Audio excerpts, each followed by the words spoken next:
In given question the resultant of vector A and B is perpendicular to a vector. ठीक है, तो यहाँ पे रिजल्टेंट जो होने वाला है वो ए के परपेंडिकुलर है। ठीक है, तो लेट सपोज यहाँ पे हमारे पास कुछ राइट एंगल ट्रायंगल का फॉर्मेशन होगा, तो we can say this is R, this is simply we can say R, this is A. Okay, direction का भी पता नहीं, चेक करते हैं। And its magnitude is half that of B. R जो मैग्नीट्यूड होना वाला है वो सिंपली क्या होगा, बी का हाफ होगा, राइट। This is B. ठीक है, the angle between A and B. ठीक है, if it is resultant so it means we can simply say ये इन दोनों का रिजल्टेंट है।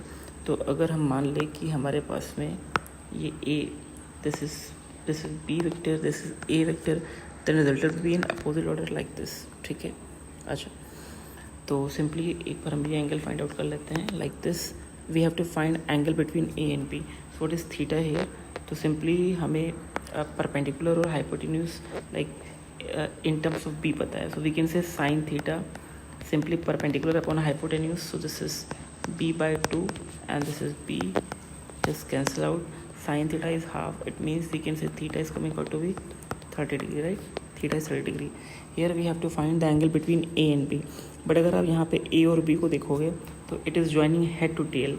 और एंगल बिटवीन वेक्टर निकालने का तरीका ये है, first of all join the vector tail to tail और head to head, then smaller angle between them is a angle between vector.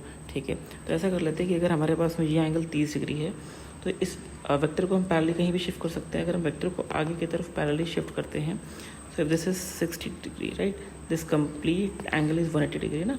ठीक है, तो we can say this is alpha है ना, this is going on to be angle between A and B. हमारा B vector हो जाएगा, तो tell to tell join हो गया, तो अल्फा हम सिंपली कह सकते हैं 180 माइनस 30 है ना, it is coming out to be 150 degree. I hope it's clear.